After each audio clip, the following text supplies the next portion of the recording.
Paz do Senhor, amados irmãos e irmãs. Bem-vindos a mais um devocional do nosso canal Devocional com Deus. Hoje, continuamos nossa série de mensagens cheias de esperança, renovação e fé em um novo começo em Cristo, com base no texto de Lucas 2, verso 15 até 20. Não se esqueçam de curtir, compartilhar e espalhar essa mensagem para alcançar mais vidas para o reino de Deus. Vamos juntos meditar na palavra? Texto bíblico, Lucas 2, verso 15 até 20, NVI. Quando os anjos os deixaram e foram para o céu, os pastores disseram uns aos outros: Vamos a Belém e vejamos isso que aconteceu e que o Senhor nos deu a conhecer. Então correram para lá e encontraram Maria, José e o bebê deitado na manjedoura.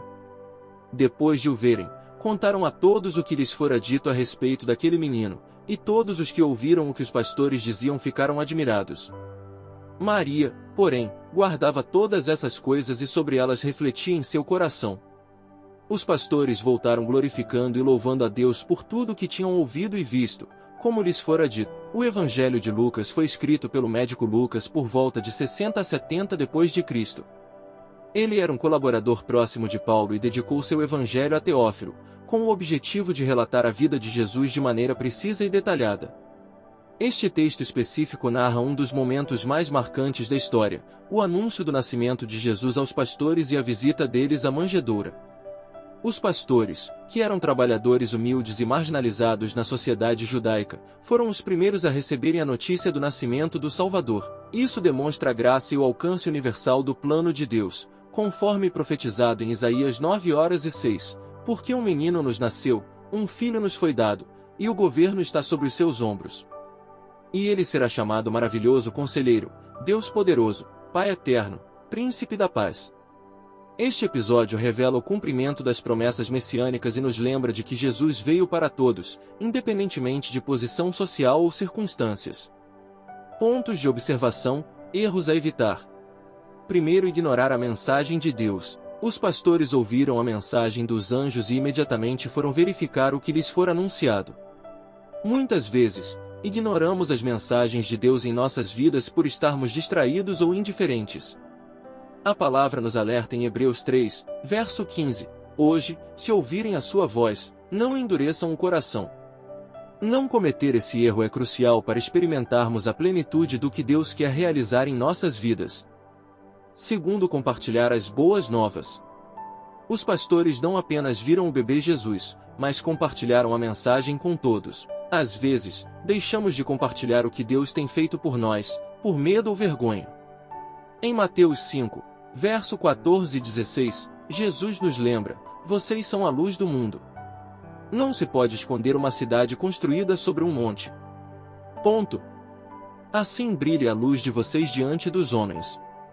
Não esconder a mensagem é essencial para espalharmos o amor de Cristo. 3 pontos positivos a aprender. Primeiro, obediência gera experiências transformadoras. Os pastores nos mostram como a obediência imediata à voz de Deus pode levar a experiências que transformam vidas. Quando ouviram a mensagem dos anjos, eles não hesitaram, mas disseram: Vamos a Belém e vejamos isso que aconteceu e que o Senhor nos deu a conhecer. Lucas 2, verso 15. Essa atitude de obediência foi recompensada com a maior bênção. Eles foram os primeiros a ver o Salvador do mundo. Isso nos ensina que a obediência à palavra e a direção de Deus não apenas nos guia para o cumprimento das promessas, mas também nos coloca no centro de sua vontade. Veja o que está escrito em Isaías 1, verso 19. Se vocês estiverem dispostos a obedecer, comerão os melhores frutos desta terra. Deus sempre abençoa aqueles que prontamente atendem ao seu chamado.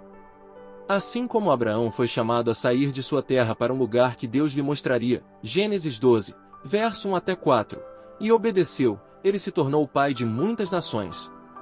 Obediência é um ato de fé, e a fé sempre traz recompensas espirituais. Ao sermos obedientes ao chamado de Deus, podemos experimentar milagres, transformações e revelações que mudarão não apenas nossas vidas, mas também as vidas daqueles ao nosso redor. Segundo, a verdadeira adoração glorifica a Deus. Os pastores não apenas obedeceram, eles voltaram glorificando e louvando a Deus por tudo o que tinham ouvido e visto. Lucas 2, verso 20. Isso demonstra que a verdadeira adoração nasce de um coração grato e de uma experiência real com Deus. Adorar a Deus não é apenas um ato ritualístico, mas um estilo de vida. Em João 4, verso 23 até 24, Jesus ensina: está chegando a hora, e de fato já chegou, em que os verdadeiros adoradores adorarão o Pai em espírito e em verdade. São estes os adoradores que o Pai procura. A adoração verdadeira nos conecta ao trono de Deus, traz paz ao nosso coração e transforma nossas perspectivas. Os pastores testemunharam a glória de Deus ao encontrar Jesus e isso os levou a louvar. A mesma coisa aconteceu com o rei Davi, que, em meio às suas lutas e vitórias, sempre glorificava a Deus. Como em Salmos 34, verso 1, bendirei o Senhor o tempo todo, os meus lábios sempre o louvarão. Quando vivemos para glorificar a Deus em todas as circunstâncias, nos tornamos testemunhas de seu amor e poder. Nossa adoração reflete nosso reconhecimento de que tudo vem dele e é para ele. Terceiro, guardar as promessas de Deus no coração traz sabedoria. Maria é um grande exemplo de alguém que não apenas ouviu as promessas de Deus, mas as guardou e meditou sobre elas em seu coração. O texto diz: Maria, porém, guardava todas essas coisas e sobre elas refletia em seu coração. Lucas 2, verso 19. Guardar as promessas no coração significa confiar em Deus, mesmo quando não entendemos completamente o que está acontecendo. Maria não tinha todas as respostas, mas sabia que Deus estava no controle. Isso reflete o que vemos em Provérbios 3, versos 5 até 6. Confie no Senhor de todo o coração e não se apoie em seu próprio entendimento. Reconheça o Senhor em todos os seus caminhos, e Ele endireitará as suas veredas. Esse tipo de confiança gera sabedoria, paz e fé. A prática de guardar a palavra no coração também foi destacada pelo salmista: guardei no coração a tua palavra para não pecar contra ti. Salmos 119, verso 11. Ao meditar nas promessas de Deus, aprendemos a esperar o tempo certo e confiar que Ele cumprirá cada uma delas. José, por exemplo, guardou os sonhos que Deus lhe deu e, mesmo enfrentando desafios, viu o cumprimento de cada promessa. Gênesis 50, verso 20. Quando guardamos a palavra e as promessas de Deus no coração, aprendemos a confiar nele plenamente, mesmo em tempos de dificuldade. Isso nos dá sabedoria para enfrentar os desafios e nos mantém firmes na fé. Este texto nos mostra que, mesmo em um cenário humilde, o nascimento de Jesus trouxe glória e esperança ao mundo. Ele nos ensina que Deus não faz acepção de pessoas e que todos nós somos chamados a compartilhar as boas novas. Assim como os pastores obedeceram e se alegraram, somos convidados a viver uma vida de obediência, adoração e confiança nas promessas de Deus. Que este novo ano seja um tempo de renovação, onde possamos ouvir a voz de Deus, obedecê-lo e compartilhar seu amor com o mundo. Jesus é o início de um novo começo, um Salvador que transforma e renova. Como está escrito em Apocalipse 21:05, aquele que estava sentado no trono disse: estou fazendo novas todas as coisas. E acrescentou: escreva isto, pois estas palavras são verdadeiras e dignas de confiança. Amados, que este dia seja repleto de louvor e gratidão a Deus.